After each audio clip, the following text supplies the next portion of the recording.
자, 오늘은 마태복음 21장 1절부터 11절 말씀을 통해서 메시아적 왕으로서 영광의 입성이라는 제목으로 우리 같이 말씀 나누는 시간 갖도록 하겠습니다. 자, 오늘 수요일은 재수요일입니다. 사순절을 시작하는 날이 오늘이죠.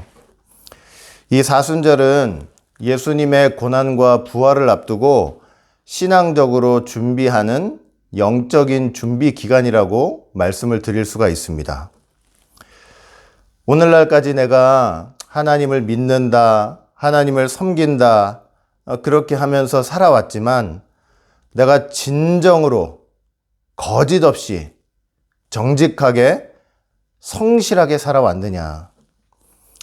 고린도전서 4장 2절 말씀 볼 때 맡은 자에 구할 것은 충성이라 말씀했죠. 주인이 보든지 안 보든지 정말 마음을 다해서 충성하며 그렇게 하나님을 섬기며 왔느냐. 이런 것들을 우리가 점검하고 돌이켜보는 그런 시간들이 되어야 할 것입니다. 원로 목사님께서 항상 이 사진기 얘기를 말씀하셨던 것이 기억이 납니다. 이 오늘날 사진기는 초점을 자동으로 맞춰주기 때문에 누가 찍어도 사진이 잘 나오게 되어 있죠. 그러나 옛날 사진기는 초점을 잘 맞춰야 돼요. 속도도 그렇고 빛도 그렇고 핀트도 잘 맞춰야죠. 잘 조절하지 않으면은 좋은 사진이 나올 수가 없습니다. 그 원로 목사님이 그러시는 거예요.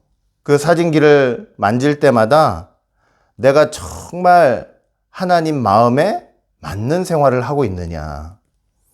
쉽게 말하면 하나님과 핀트가 맞는, 초점이 맞는 그런 생활을 하고 있느냐. 사도행전 13장 22절 볼 때 내가 다윗을 만나니 내 마음에 합한 사람이라. 그런 사람이 되고 있느냐. 매 순간 돌이켜보고 회개하게 되더라. 그런 말씀을 많이 하셨습니다. 우리가 이 사순절 기간에는 정말로 우리가 하나님과 핀트가 맞는 신앙생활, 하나님과 초점이 맞는 신앙생활, 하나님과 속도가 맞는 그런 신앙생활을 해왔느냐. 이런 것들을 깊이 점검해보는 그런 시간들이 되었으면 좋겠습니다. 또 우리가 알게 모르게 참 죄 많이 짓고 살잖아요. 하나님 믿는다고 하면서 예수님 십자가 의지한다고 하면서 참 죄 많이 짓고 살죠.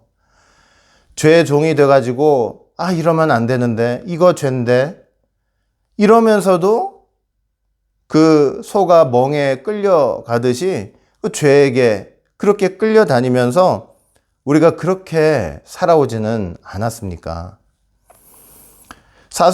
이 사순절 기간에는 그런 죄들을 회개하는 시간들이 되어야 할 것입니다.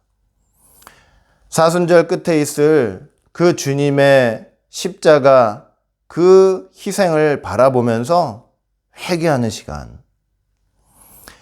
부활절을 맞이할 때는 우리의 옛사람이 죽고 그 죄에 끌려다니면서 하나님 앞에 핀트가 맞지 못하는 그런 생활하면서 그렇게 살았던 옛사람들이 죽고 그리스도 안에서 새 사람으로 태어나기를 원합니다.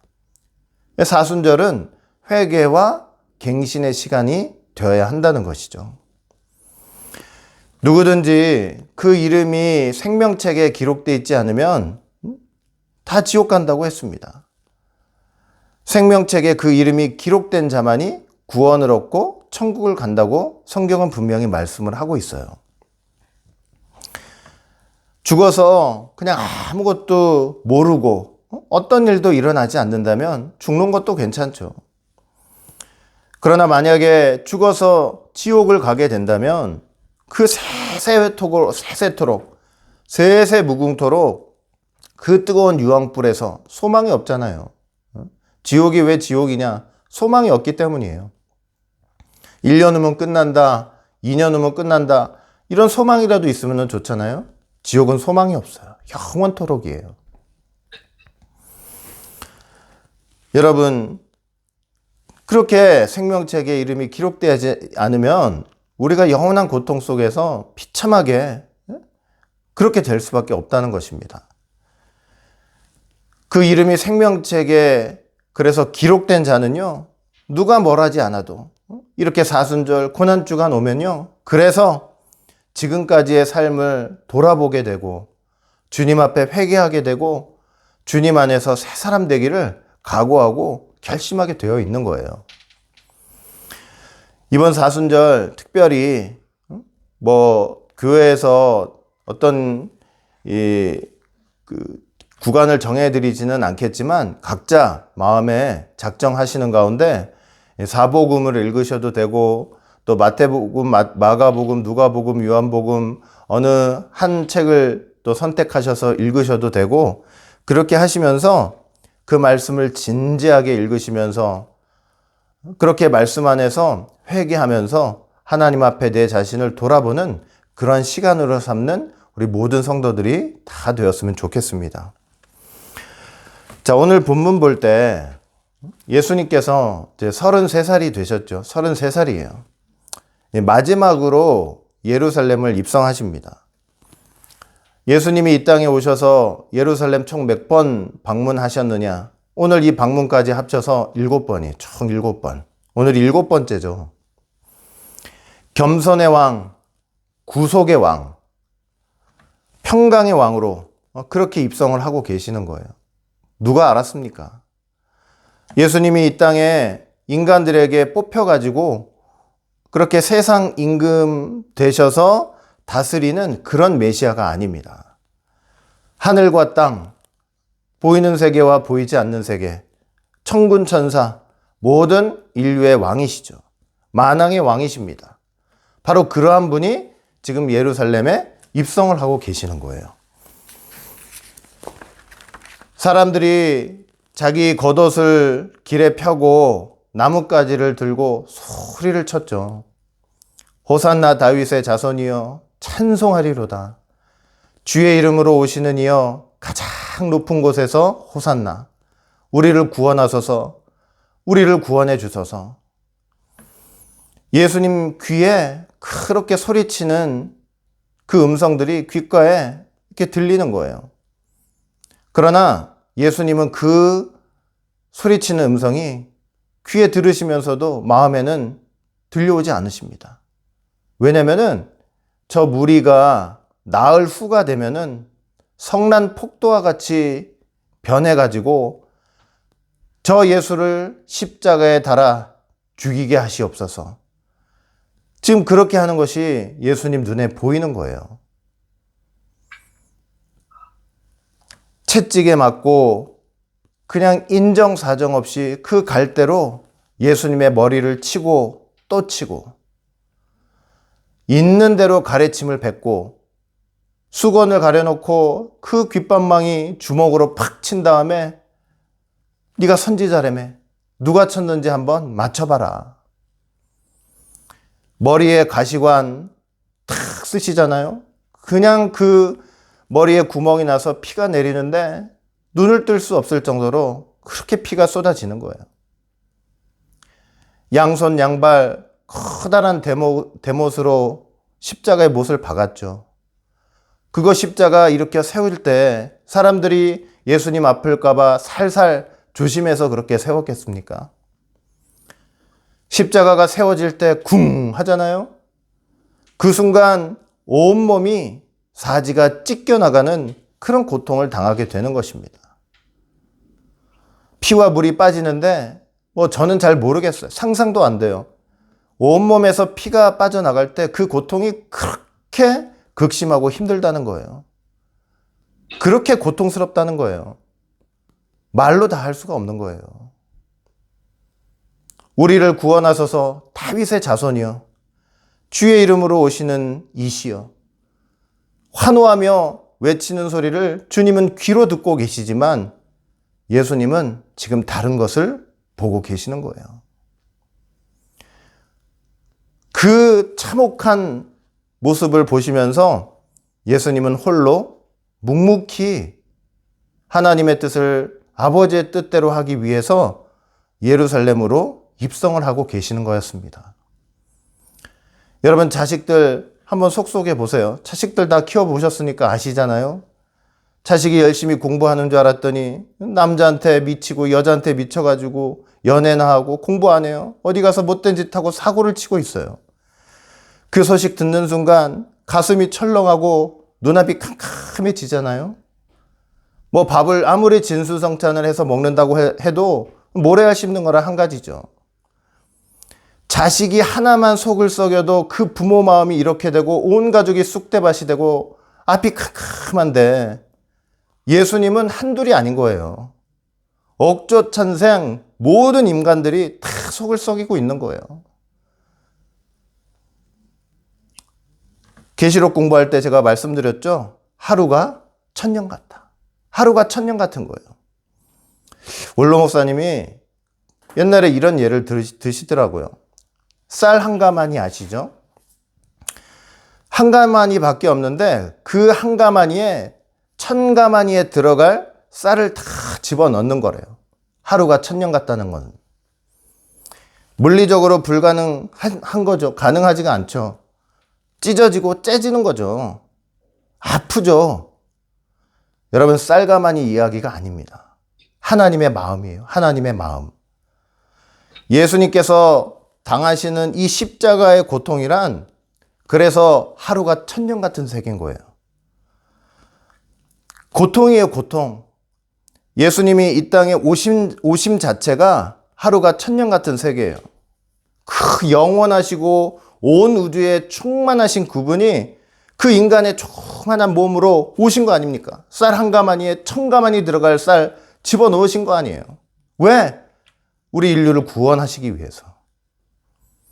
그렇게 오셔가지고 죄를 해결하시겠다고 그 속썩이는 거 모른 척 하지 않고 해결하시겠다고 지금 예루살렘에 입성하고 계시는 거 아닙니까? 뻔히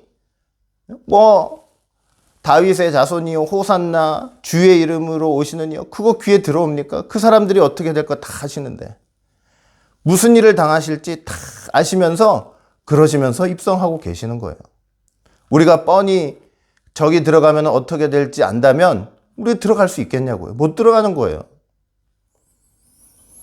내가 이 땅에 온 것은 많은 사람에게 대접을 받고 섬김을 받으러 온 것이 아니라 내 목숨을 버려서 너희를 섬기러 왔다. 구원하러 왔다.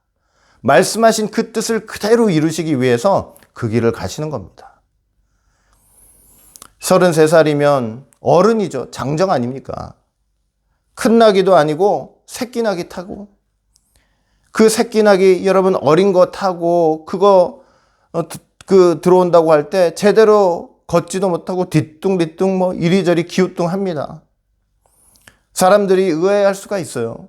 아니 좀 타려면 좀 장성한 어른 나귀를 타든가 말을 타고 들어오든가 그렇게 들어오면은 개선장군 같이 멋있잖아요. 그러나 그 새끼 나귀 타면서 뒤뚱뒤뚱 하면서 오신 뜻이 있잖아요. 벌써 약 500년 전에 스가랴 선지자가 예언했죠. 스가랴 9장 9절 보니까 시온에 따라 크게 기뻐할지어다. 예루살렘에 따라 즐거이 부를지어다. 보라, 내 왕이 내게 임하나니 그는 공의로우며 구원을 베풀며 겸손하여서 나귀를 타나니 나귀의 작은 것 곧 나귀 새끼니라. 예루살렘에 왕이 임하실 텐데 구원을 베풀러 오시는 것이다. 구원의 왕이라는 거죠. 근데 그분은 겸손하여서 나귀의 새끼를 타고 올 것이다. 세상의 영웅 통치자와 같이 전쟁에서 이기고 돌아오는 개선 장군과 같이 그렇게 위풍당당하게 백마를 타고 들어오는 그 모습이 아니라 겸손의 왕으로서 나귀의 새끼를 타고 들어오실 것이다.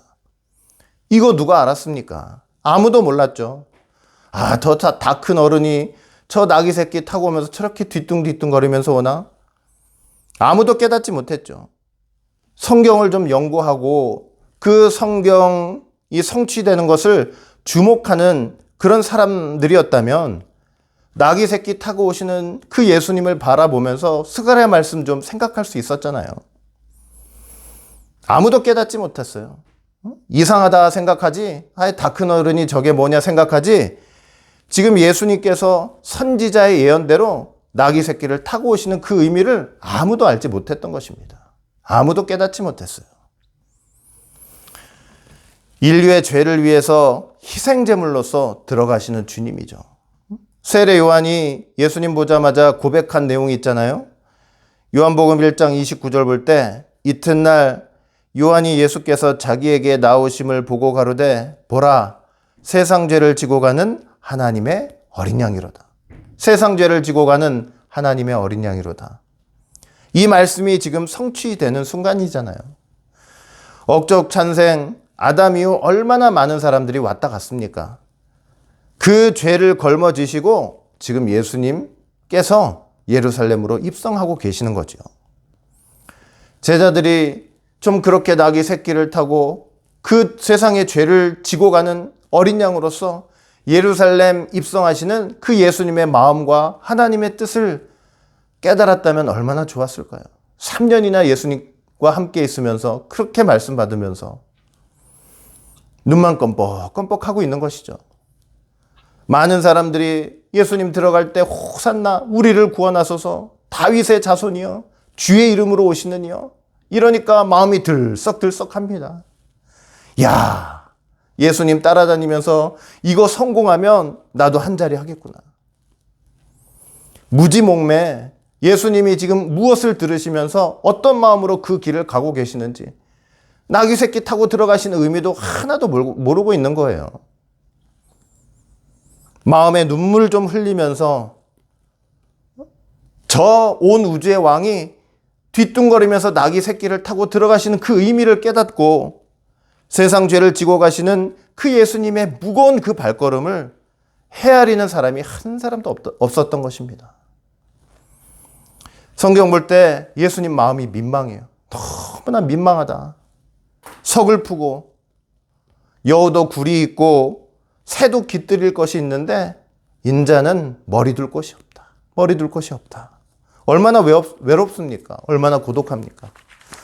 예수님 가시는 그 예루살렘 입성하시는 그 길, 십자가 지러 가시는 그 길에 대해 누구한테라도 터놓고 말할 상대가 없는 거예요.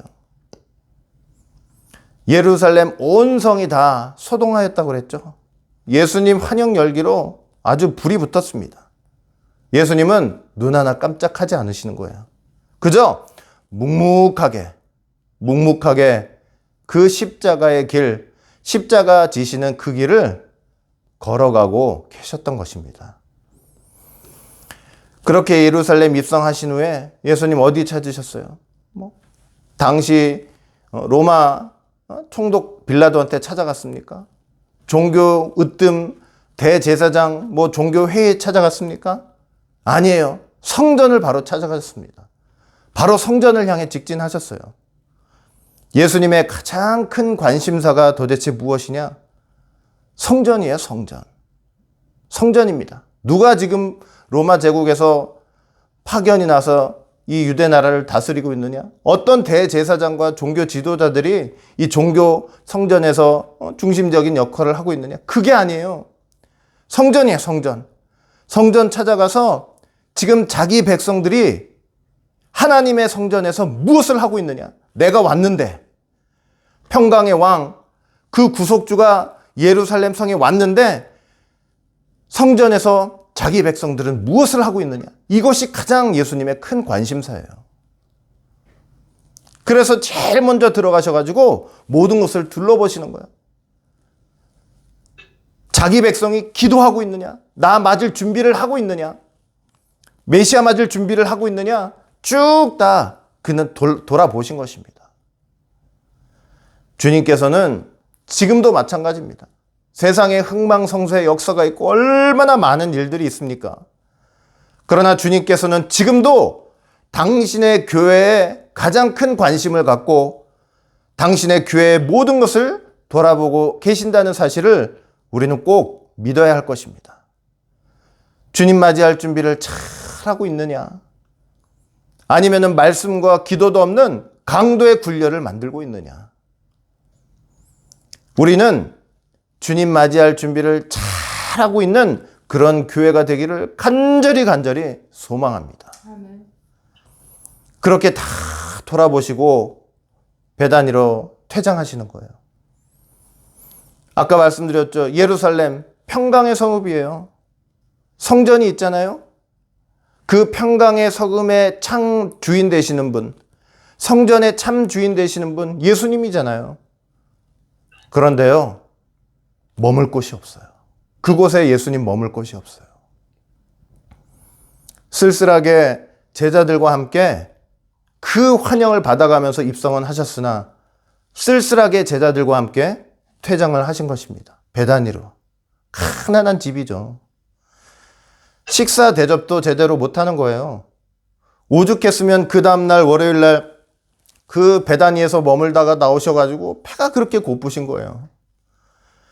그 10명, 12명 제자들 줄줄줄 데리고 다니는데 그거 12명 예수님까지 합쳐서 그거 다 대접할 형편이 못 돼요. 예수님 그거 아시는 분이잖아요. 그 일찍 나오시는 거예요. 일찍. 패될까 봐. 나오셔가지고 너무 배가 고프시니까 무화과 나무를 찾으신 거예요. 뭐가 있었어요? 아무것도 없죠. 입만 무성해요. 그냥 믿는 모양만 있는 거예요. 예수님은 고난주간에도 제대로 못 드셨습니다. 음식 대접하는 사람도 제대로 없었습니다. 우리를 구원하시기 위해서 그 힘들고 고통스러운 길을 걸어가시는 거예요. 아무도 모르죠. 어떤 일이 일어날지 주님만 아시는 거예요. 외롭고 힘들고 마음이 민망하여 죽겠다 하셨지만 또 육체적으로 밥 한 숟갈 못 들고 그렇게 지내는 그 고난주간, 그 고난의 길 예수님께서는 아시면서도 가시는 거예요. 이번 사순절요, 그냥 보내지 마시길 바라겠습니다. 각자의 결심과 각오, 또 각자 무엇을 해야 되겠다는 생각, 이런 것들을 가지고 좀 충실히 보냈으면 좋겠어요. 일생일대 마지막 기회다.